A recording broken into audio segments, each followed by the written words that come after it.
Good morning students. BA third year की economics की class में विदेशी विनिमय बाजार एवं विनिमय दर के निर्धारण वाले टॉपिक में क्रय शक्ति समता सिद्धांत, जो कि काफ़ी महत्वपूर्ण है, उसके बारे में चर्चा कर रहे हैं। पिछली क्लास में क्रय शक्ति समता सिद्धांत के अंतर्गत विनिमय दर का निर्धारण किस प्रकार से होता है और साथ में अगर किसी देश में मुद्रा की कीमतें, वस्तुओं की कीमतों में परिवर्तन हो जाता है तो इससे विनिमय दर पर क्या प्रभाव पड़ता है, इसके बारे में चर्चा की। आज उसी को कंटिन्यू आगे करते हुए करेंगे। इसके अंतर्गत आपको ये बताया गया था कि अगर अमेरिका की तुलना में भारत में क्रय शक्ति जो है मुद्रा की, वो अगर दोगुनी हो जाती है तो उसका सेंट पर, यानी कि उसकी प्राप्त करने की मुद्रा पर क्या प्रभाव पड़ेगा। 1 रुपये बराबर 20 सेंट से घटकर 1 रुपये बराबर 10 सेंट आ जाती है अगर हमारी दूसरे देश की तुलना में जो क्रय शक्ति है मुद्रा की या कीमतों का सूचकांक है वो अगर बढ़ जाता है तो। नेक्स्ट इसी को कंटिन्यू करते हुए यहाँ पर एक चीज और बताई गई है कि यदि हम ये मान लें कि दोनों देशों में कीमतों के स्तर में कोई परिवर्तन नहीं हो रहा है, कीमतों में कोई परिवर्तन नहीं हो रहा है, किंतु किसी कारण से, कोई भी कारण हो सकता है, उस कारण से विनिमय दर 1 रुपया बराबर 25 सेंट हो जाती है। कंटिन्यू इसी को कर रहे हैं, क्रय शक्ति समता सिद्धांत को। क्रय शक्ति समता सिद्धांत को कंटिन्यू करते हुए कह रहे हैं कि दोनों देशों में कीमतों में कोई परिवर्तन नहीं होता है, लेकिन किसी कारण से विनिमय दर 1 रुपया बराबर 25 सेंट हो जाती है। 25 सेंट हो जाती है। पहले हमें 1 रुपया बराबर 20 सेंट प्राप्त हो रहा था, अब 1 रुपया बराबर 25 सेंट के बराबर विनिमय दर है। इसका अर्थ क्या है? इसका अर्थ है कि रुपए की जो क्रय शक्ति है वो क्रय शक्ति बढ़ गई है अमेरिका की तुलना में। अगर लोगों को, कौन से लोगों को, हमारे देश के लोगों को इससे लाभ होगा। वो क्या करेंगे, 1 रुपया देकर पहले जहां पर 20 सेंट प्राप्त कर रहे थे, अब 20 की जगह कितना प्राप्त करेंगे, 1 रुपया बराबर 25 सेंट। विनिमय दर में परिवर्तन हुआ। पहले विनिमय दर क्या था, पहले विनिमय दर था आपका 1 रुपया बराबर 20 सेंट, और कोई भी कारण हो सकता है, उस कारण से 1 रुपया बराबर 25 सेंट हो गया। कहने का मतलब हमारे मुद्रा की वैल्यू 5 सेंट बढ़ गई। हम पहले 1 रुपया देकर 20 सेंट प्राप्त कर रहे थे, अब 1 रुपया देकर 25 सेंट प्राप्त कर रहे हैं। तो अमेरिका की तुलना में हमारे देश की मुद्रा की वैल्यू बढ़ गई। अब क्या होगा, इससे लोगों को लाभ होगा। अब वो निश्चित वस्तुएं जो कि अमेरिका में 20 सेंट में खरीद कर उसे भारत में 1 रुपये में बेच देंगे। क्यों? क्योंकि भारत की जो मुद्रा की क्रय शक्ति है वो बढ़ेगी। वहां पर 1 रुपया, वहां पर 1 डॉलर, वो तो डॉलर में हो रहा था, तो यहाँ पर 1 रुपया बराबर 20 सेंट की जगह 25 सेंट हो गया। तो अमेरिका में 20 सेंट में खरीदेंगे और उसे भारत में 25 सेंट में बेच देंगे, 1 रुपये में बेच देंगे। क्योंकि भारत में जो करेंसी है वो करेंसी किसमें है, रुपए के अंतर्गत है। इससे उन्हें 5 रुपये प्रत्येक सौदे में उन्हें 5 सेंट का फायदा होगा, जो कि आप इससे देख सकते हो। ये जो 5 सेंट है उसका क्या होगा, इनको फायदा होगा, मुनाफा होगा, लाभ होगा। वो अमेरिका से खरीदेंगे और भारत में बेचेंगे, क्योंकि भारत में विनिमय दर 1 रुपया बराबर 25 सेंट है। इस प्रकार भारत में डॉलर की मांग में वृद्धि होगी। क्यों? क्योंकि अमेरिका से वस्तुएं कहां पर आ रही है, भारत के अंदर आ रही है, लेकिन इसकी पूर्ति कम होगी क्योंकि भारत के निर्यात कम हो जाएंगे जबकि आयात बढ़ जाएंगे अमेरिका से, क्योंकि अब बहुत कम लोग भारत से अमेरिका को वस्तुओं का निर्यात करेंगे। हमें विदेशी मुद्रा की पूर्ति या हमें विदेशी मुद्रा कब प्राप्त होती है? जब हम वस्तुओं का निर्यात करते हैं। हमारे देश के द्वारा विदेशी मुद्रा नहीं बनाई जा सकती है, हमारे देश के द्वारा तो हमारे देश की करेंसी का ही निर्गमन किया जा सकता है। अगर आप किसी देश से वस्तुएं मंगा रहे हो तो उसका भुगतान आपको निर्यात करके ही करना पड़ेगा या अपनी करेंसी को विदेशी मुद्रा की करेंसी में परिवर्तन करके उसका भुगतान किया जाएगा। इस प्रकार उसकी पूर्ति तो कम हो जाएगी और भारत में डॉलर की मांग जो है बढ़ जाएगी। इसका परिणाम क्या होगा? रुपए की तुलना में डॉलर का मूल्य बढ़ जाएगा। जिस वस्तु की मांग ज्यादा होती है उसकी कीमत ज्यादा हो जाती है।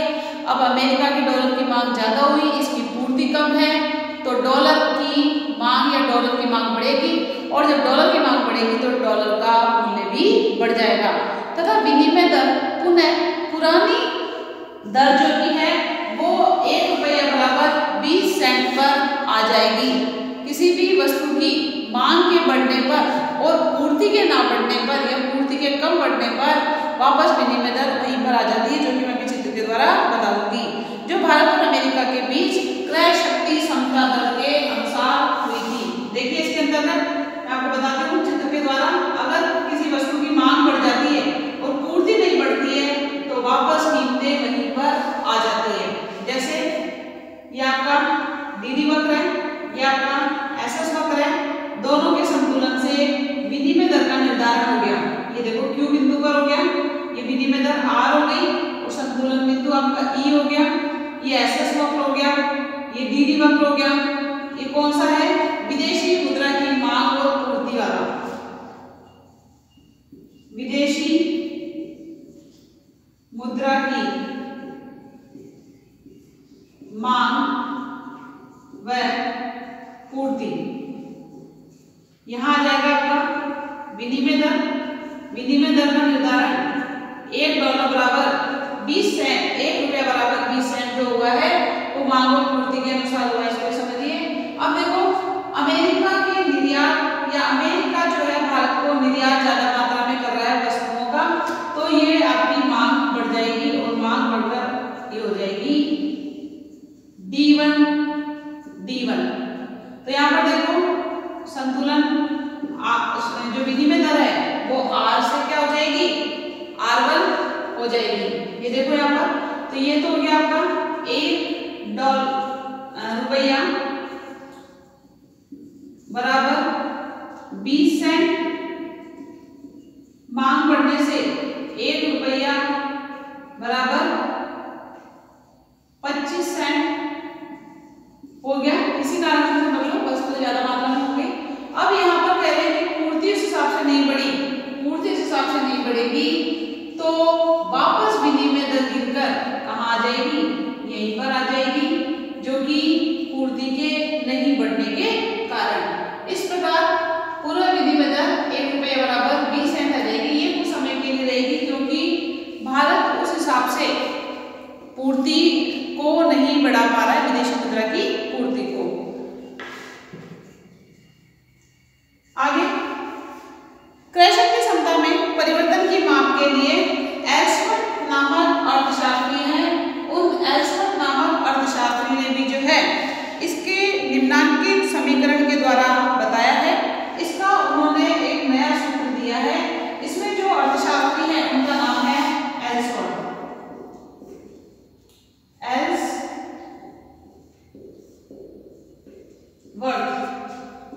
इन्होंने क्रय शक्ति क्षमता सिद्धांत के लिए एक समीकरण प्रस्तुत किया है।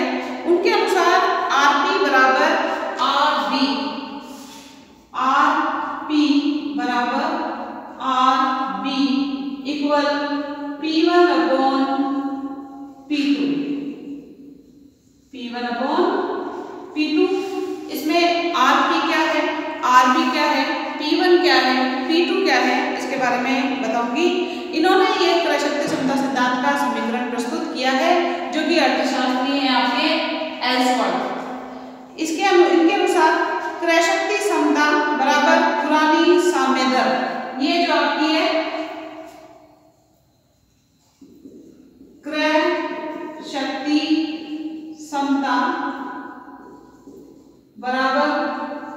पुरानी साम्य दर, क्रय शक्ति समता बराबर पुरानी साम्य दर इनटू दोनों देशों में कीमत स्तरों के बीच अनुपात कीमत सूचकांक रेखा या रखा जाएगा। ये तो आपका क्रय शक्ति समता है आरबी। आरबी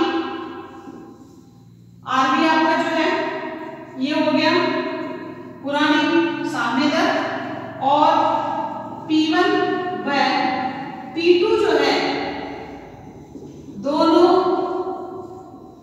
देशों की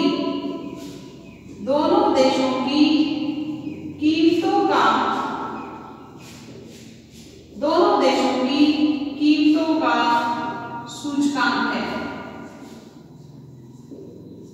इसमें आप ये बता सकते हो। इस प्रकार एल्सवर्थ ने ये समीकरण प्रस्तुत किया है जिसमें आरपी क्रय शक्ति समता है, आरबी पुरानी साम्य दर है, P1 एक देश, P2 दूसरा देश, दोनों देशों की कीमतों का सूचकांक है। इसमें P1 आप अपने देश को, खुद के देश को, P2 दूसरे देश को मान सकते हो। इस प्रकार उन्होंने क्रय शक्ति समता समीकरण का एल्सवर्थ ने प्रस्तुत किया है। इसको भी नोट डाउन कर लीजिए। इसके बाद विनिमय दर जो है क्रय शक्ति समता सिद्धांत में विनिमय दर में परिवर्तन की सीमाओं के बारे में देखेंगे कि किस प्रकार से विनिमय दर क्रय शक्ति के आसपास ही इर्द गिर्द ही घूमती रहती है, जो कि आपको चित्र के द्वारा स्पष्ट हो जाएगा।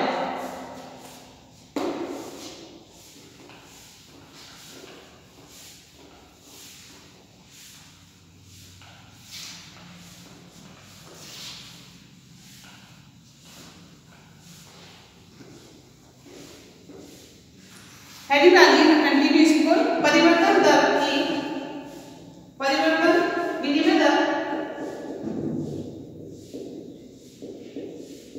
विनिमय दर में परिवर्तन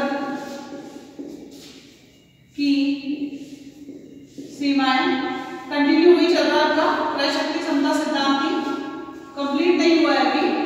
तो विनिमय दर में परिवर्तन की सीमाओं के अंतर्गत क्रय शक्ति समता सिद्धांत के विवेचन से ये स्पष्ट है कि विनिमय दर में परिवर्तन का मुख्य कारण जो होता है वो है संबंधित मुद्राओं की क्रय शक्ति में होने वाला परिवर्तन।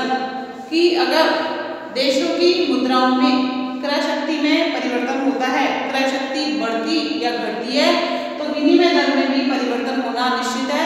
जो कि मैंने आपको एग्जाम्पल के द्वारा भारत की 400 और अमेरिका की दुगुना जो कि 200 हो गई थी, तो विनिमय दर आपकी 1 रुपया बराबर 20 सेंट की, जो कि घटकर 1 रुपया बराबर 10 सेंट हो जाती है। इसका मतलब विदेशी मुद्रा की क्रय शक्ति में या विदेशी मुद्रा की वैल्यू में वृद्धि हुई है। इसका मतलब ये है क्यों? क्योंकि भारत की जो वृद्धि हुई है वो अमेरिका की कीमतों की वृद्धि की तुलना में दुगनी हुई थी।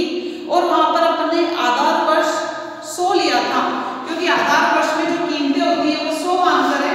एग्जाम्पल दिया था मैंने 100 अपॉन 400 इंटू 200 अपॉन 100।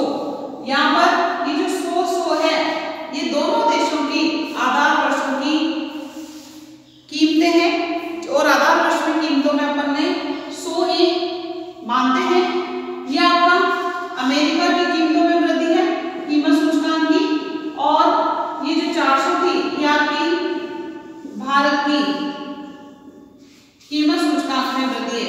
तो देखो अमेरिका की तुलना में भारत में कीमतों में दुगनी दर से वृद्धि हुई है, इसलिए इसकी जो विनिमय दर घटकर है, जो 1 रुपया बराबर 20 सेंट थी वो घटकर 1 रुपया बराबर 10 सेंट हो जाती है।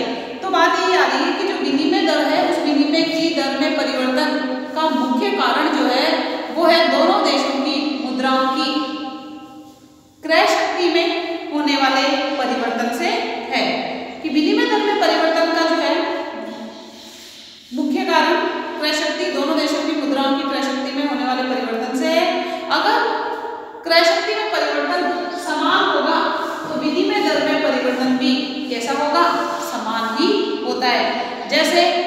अमेरिका की क्रय शक्ति में दुगना वृद्धि हुई है, भारत की कीमतों में भी परिवर्तन में दुगनी वृद्धि हुई है। तो दोनों में दुगनी दुगनी हुई है और आधार वर्ष आपका 100 हुई है, उसको भी मैंने आपको करके बताया था पिछली क्लास में, देखना आप लोग। तो वापस जो कि विनिमय दर आई थी वो आई थी आपकी 1 रुपया बराबर 20 सेंट, उसी के बराबर, यानी जितना परिवर्तन होगा उसके विनिमय दर में उतना ही परिवर्तन होता है। इसके आगे विनिमय दर में तब तक कोई परिवर्तन नहीं होगा जब तक मुद्राओं की क्रय शक्ति में परिवर्तन ना हो। जब तक आप मुद्राओं की क्रय शक्ति को में परिवर्तन नहीं करोगे, परिवर्तन नहीं होगा, तब तक विनिमय दर में भी परिवर्तन नहीं होगा। विनिमय दर में परिवर्तन का मुख्य कारण मुद्रा की क्रय शक्ति में परिवर्तन होना ही है। बाजार की विनिमय दर देश की मुद्रा की मांग एवं पूर्ति में परिवर्तन होने पर सामान्य दर से कम या अधिक हो सकती है। यहाँ पर कह रहे हैं कि जो बाजार में विनिमय की दर जो है कीमतों में परिवर्तन होने वाले से सामान्य से थोड़ी सी ऊपर नीचे हो सकती है, इससे ज्यादा कोई अंतर नहीं आएगा। बाजार के विनिमय दर में किन सीमाओं तक उच्चावचन तथा परिवर्तन होंगे? वह वस्तुओं के परिवहन व्यय, प्रशुल्क, बीमा शुल्क, पैकिंग व्यय आदि पर निर्भर करता है। यहाँ पर कह रहे हैं कि जो बाजार में जो कि उच्चावचन का मतलब होता है अधिकतम सीमाएं, तो बाजार की विनिमय दर में जो सीमाओं में परिवर्तन होगा, यानी हाईएस्ट जो कीमतों में परिवर्तन होगा, वो जो परिवर्तन होता है आपका, वो किसके कारण होगा? प्रशुल्क के कारण। यदि टैक्स लगा दिया, परिवहन व्यय के कारण, वही वस्तु एक देश से दूसरे देश के अंदर आती है या जहां पर वस्तु बन रही है वहां से मंडियों तक जाती है, मंडियों से बाजारों तक जाती है, बाजार से उपभोक्ता तक जाती है, तो ये जो कीमतों में जो हाईएस्ट परिवर्तन आएगा, उच्चावचन परिवर्तन जो आएगा, वो आपके परिवर्तन होंगे परिवहन व्यय के कारण, प्रशुल्क के कारण, बीमा शुल्क के कारण, बीमा शुल्क और पैकिंग व्यय। जो वस्तु पैक होती है उसका भी तो खर्चा लगता है, तो पैकिंग व्यय किसी की अलग होती है, पैकिंग किसी की अच्छी होती है, किसी की ठीक ठीक होती है, किसी की वस्तु की क्वालिटी अच्छी होती है, पैकिंग में इतना पैसा नहीं लगाया जाता है, तो इनके कारण ही इस पर ही डिपेंड करता है उसकी हाईएस्ट कीमतें, वरना वो लमसम की होती है। विनिमय दर के उच्चावचनों की सीमाओं को वस्तु निर्यात बिंदु तथा वस्तु आयात बिंदु कहते हैं। यहाँ पर जो अपन विनिमय दर की उच्चावचन की सीमाएं करेंगे, जिसमें ऊपर का जो होगा वो तो होगा आपका वस्तु आयात बिंदु और नीचे का जो होगा वो होगा वस्तु निर्यात बिंदु, और इन दोनों के बीच के अंदर ही क्रय शक्ति क्षमता के आसपास ही विनिमय दर का निर्धारण होगा, जो कि आपको चित्र के द्वारा स्पष्ट कर दिया जाएगा। रेखा चित्र में विनिमय दर के उच्चावचनों को समझा जा सकता है। इसको आप जो है बना लीजिए, मेरे साथ साथ मैं बना रही हूँ। इसके अंतर्गत देखिए, विदेशी विनिमय की मांग और पूर्ति नीचे की तरफ होगी,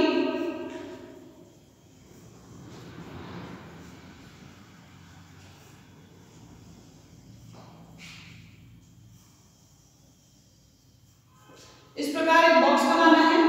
यहां पर विदेशी मुद्रा की मांग व पूर्ति आएगी, विदेशी मुद्रा की मांग व पूर्ति आ जाएगी। इसके बाद देखिए,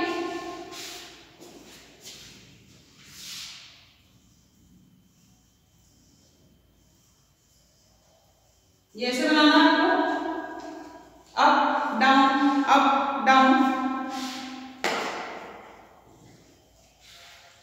इसके बाद ये भी ऐसे बनेगा। ये जो है आपका, ये वस्तु आयात बिंदु, वस्तु आयात बिंदु, ये हो जाएगा आपका वस्तु निर्यात निर्यात बिंदु, वस्तु आयात बिंदु और वस्तु निर्यात बिंदु के बीच में ही आपका विनिमय दर का निर्धारण होगा, जो कि क्रय शक्ति क्षमता के इर्द गिर्द होता है। इसके बाद देखिए,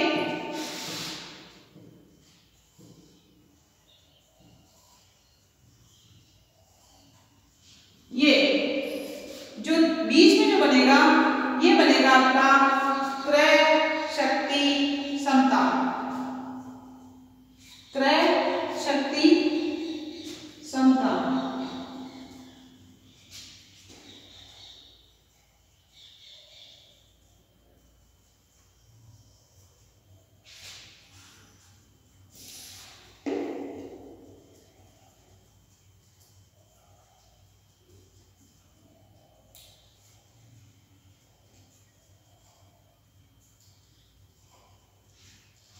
बीच का जो बनेगा क्रय शक्ति क्षमता बनेगा।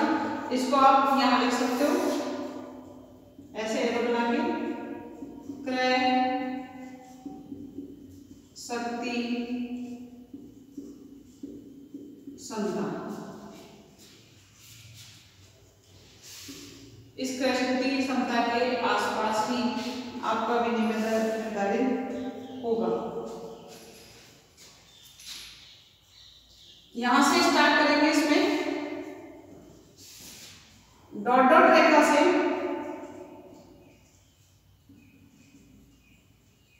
ये जो डॉट डॉट रेखा बना रहे हैं, ये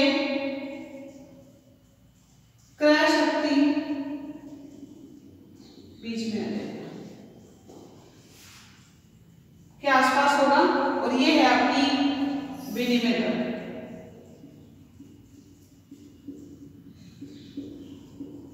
विनिमय दर, इस डायग्राम को बना लीजिए।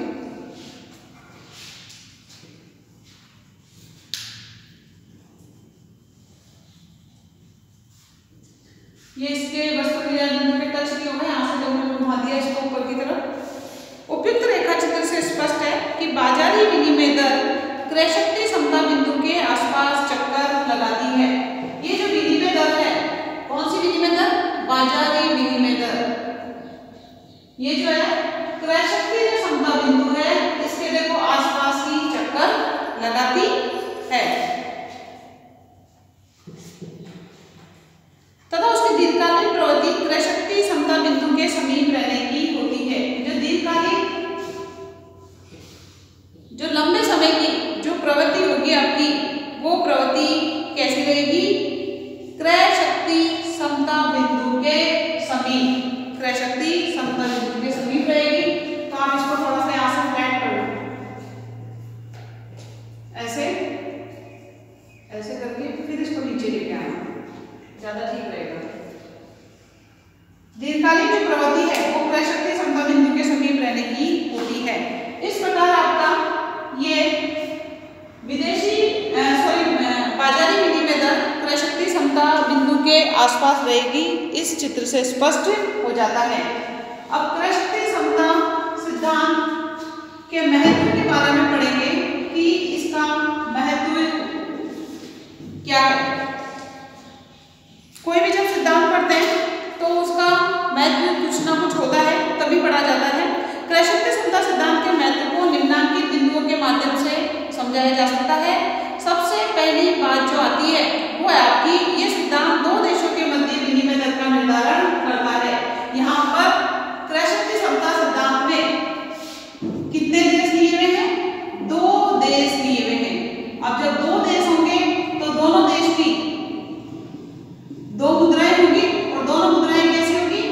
अपनी अपनी चलन वाली होगी, अपनी अपनी करेंसी वाली होगी। तो क्रय शक्ति क्षमता सिद्धांत जो है ये दो देशों के मध्य विनिमय दर का निर्धारण करता है। जैसे मैंने आपको बताया, 1 रुपया बराबर 20 सेंट। तो यहाँ पर एक देश की मुद्रा और ये भारत की मुद्रा होगी। इस प्रकार दो देशों के मध्य विनिमय दर का निर्धारण करता है। नेक्स्ट बात आती है कि इस सिद्धांत में व्यापार के रुख की दिशा का ज्ञान हो जाता है कि व्यापार का रुख किस तरफ हो रहा है। यदि भारत के रुपए की स्थिति मजबूत हो रही है, भारत के रुपए की स्थिति दूसरे देश की तुलना में मजबूत हो रही है, तो क्या होगा, हमारे यहाँ पर लोग जो है ज़्यादा मात्रा में वस्तुओं का विदेशों से आयात करेंगे। आयात करेंगे, जैसे मैंने आपको बताया, अमेरिका से वस्तुएं खरीद कर भारत में बेच रहे हैं, क्योंकि अमेरिका से वस्तुएं लेकर ही भारत में बेचेंगे, तभी उन्हें ज़्यादा फायदा होगा। इस प्रकार व्यापार की दिशा का रुख पता चल जाता है कि व्यापार की दिशा में वृद्धि हो रही है, कमी हो रही है, कितनी वृद्धि हो रही है, कितनी कमी हो रही है, अगर नुकसान हो रहा है तो उसको किस प्रकार से पूरा किया जा सकता है। नेक्स्ट बात है, इस सिद्धांत से स्पष्ट हो जाता है कि किसी देश के आंतरिक मूल्य स्तर और उसके विनिमय दर में बहुत घनिष्ठ संबंध होता है। अगर आंतरिक मूल्य स्तर में परिवर्तन होगा तो विनिमय दर में भी उसी के अनुसार परिवर्तन होता है। जैसे कीमतों में जो परिवर्तन आपको बताया मैंने, अमेरिका की तुलना में भारत में ज्यादा वृद्धि हुई है, तो रुपए की वैल्यू कम हो गई। 1 रुपया बराबर 20 सेंट की जगह 1 रुपया बराबर 10 सेंट आ गया। तो यहाँ पर जो विनिमय दर में जो परिवर्तन हुआ है, वो विनिमय दर में परिवर्तन किसके कारण हुआ है? आंतरिक क्रय शक्ति में परिवर्तन के कारण। तथा प्रत्येक देश अपनी मुद्रा नीति निर्धारित करते समय इसका लाभ उठा सकता है। तो प्रत्येक देश के द्वारा जो व्यापार किया जाता है, इस व्यापार का उद्देश्य क्या होता है? ज्यादा से ज्यादा लाभ कमाना होता है। तो उस लाभ की प्राप्ति के लिए प्रत्येक देश के द्वारा मौद्रिक नीति को निर्धारित किया जाता है कि वो अपनी मुद्रा को दूसरे देशों की तुलना में किस प्रकार से निर्धारित करे या कोशिश करे ताकि उसका व्यापार ज्यादा से ज्यादा मात्रा में बढ़ सके। नेक्स्ट आता है, ये सिद्धांत समस्त प्रकार की चलन पद्धतियों पर लागू होता है। समस्त प्रकार की चलन पद्धतियां कहने का मतलब है, जब स्वर्णमान का था तो स्वर्णमान पर हो गया, जब अपरिवर्तनीय कागजी पत्र मुद्रा का आया तो उस पर हो गया, और इसके अलावा प्रत्येक देश जो जिस देश की करेंसी को अपनाता है या जिस देश में जो करेंसी है उसी के द्वारा भी व्यापार हो जाता है, कोई भी समस्या नहीं आती है। इस प्रकार यह सभी देशों की समस्त प्रकार की चलन पद्धतियों पर जो है लागू होता है क्रय शक्ति समता सिद्धांत। नेक्स्ट बात आती है इसकी कि इसकी सहायता से मुद्रा के अवमूल्यन तथा अधिमूल्यन से विनिमय दर तथा विदेशी व्यापार पर पड़ने वाले प्रभावों को ज्ञात किया जाता है। देखो, मुद्रा का अवमूल्यन भी किया जाता है, मुद्रा का अधिमूल्यन भी किया जाता है। अगर आप अपने देश की मुद्रा को विदेशी मुद्रा की तुलना में कम कर देते हो, अपनी मुद्रा की वैल्यू को कम कर देते हो, जैसे $1 बराबर मान लो 65 रुपए है, वैसे 65 नहीं है, वर्तमान में जो दर है वो है $1 बराबर 73 रुपए 68 पैसे। हमारी मुद्रा की वैल्यू लगातार कम होती चली जा रही है। पहले 60 रुपए थी, फिर 65 हो गई, फिर 70 हो गई, फिर 73 हो गई, यानी पहले भी हमें $1 प्राप्त होता था, अभी भी हमें $1 प्राप्त हो रहा है। पहले हम 60 रुपए देते थे, अब 73 रुपए दे रहे हैं, तो हमारी मुद्रा की वैल्यू क्या हो रही है? कम हो रही है।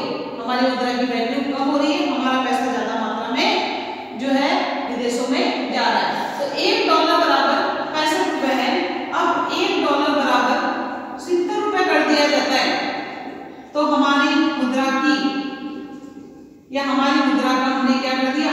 अवमूल्यन कर दिया, हमारी मुद्रा की वैल्यू को कम कर दिया। अब अवमूल्यन कर दिया तो अवमूल्यन से क्या होता है? निर्यातों में वृद्धि होती है, निर्यातों में वृद्धि होगी, हमारी वस्तुएं ज्यादा मात्रा में विदेशों में जाएगी, ज्यादा मात्रा में विदेशों में जाएगी, तो हमें विदेशी करेंसी ज्यादा मात्रा में प्राप्त होगी, और आयातों में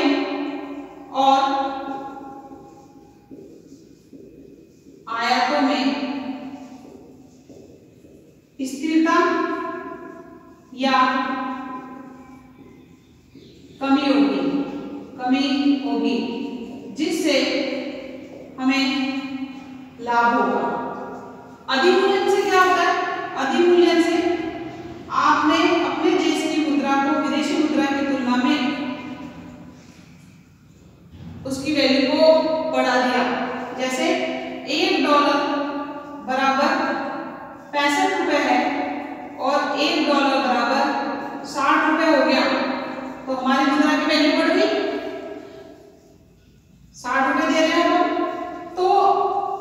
यहां से जब इधर की तरफ जाएंगे ये अधिमूल्यन हो गया, यहां से जब हम इधर की तरफ जाएंगे ये अवमूल्यन हो गया। एरो से समझा दिया मैंने, ये अधिमूल्यन। इससे क्या होगा, हमारे निर्यात कम हो जाएंगे, हमारे निर्यात कम और आयात अधिक, और आयात अधिक होंगे, जिससे व्यापार में लाभ कम हो जाता है। इस प्रकार यहां पर कह रहे हैं कि अधिमूल्यन और अवमूल्यन से विनिमय दर पर प्रभाव पड़ेगा। निश्चित तौर पर विनिमय दर पर जब प्रभाव पड़ता है तो विदेशी व्यापार पर भी प्रभाव पड़ता है, जो मैंने आपको यहाँ पर बता दिया कि निर्यातों में वृद्धि और आयातों में कमी, आयातों में वृद्धि और निर्यातों में कमी के द्वारा। विभिन्न राष्ट्रों का पारस्परिक ऋण शेष ज्ञात करने में सिद्धांत का ज्ञान होना अनिवार्य है कि जब एक देश का दूसरे देश के साथ व्यापार किया जाता है तो जिस देश के निर्यात ज्यादा होंगे और जिस देश के आयात अधिक होंगे तो ऋण भी तो चढ़ेगा, और वो ऋण कौन सा ऋण होगा, विदेशी ऋण होगा। तो इसके लिए इस सिद्धांत का ज्ञान होना अनिवार्य है, तभी हम ये पता लगा सकते हैं कि हम कितने नुकसान में या फायदे में जा रहे हैं। इसके अलावा होम के अनुसार क्रय शक्ति समता सिद्धांत का लाभपूर्ण उपयोग उस समय होता है जबकि राष्ट्र पूर्ण रूपेण अंधकार में हो। कहने का मतलब ये जो क्रय शक्ति समता सिद्धांत है, इस सिद्धांत का पूरा उपयोग तभी मिलेगा या तभी उस समय होगा जबकि समस्त राष्ट्र या राष्ट्र पूर्ण रूपेण अंधकार में हो। कहने का मतलब वो देश ज्यादा नॉलेज नहीं रखता हो या उसमें उदयमान की संभावनाएं कम हो और उसको और भी चीजों का ज्ञान प्राप्त ना हो। यानी पूर्ण रूपेण अंधकार का मतलब होता है कि वो ज्यादा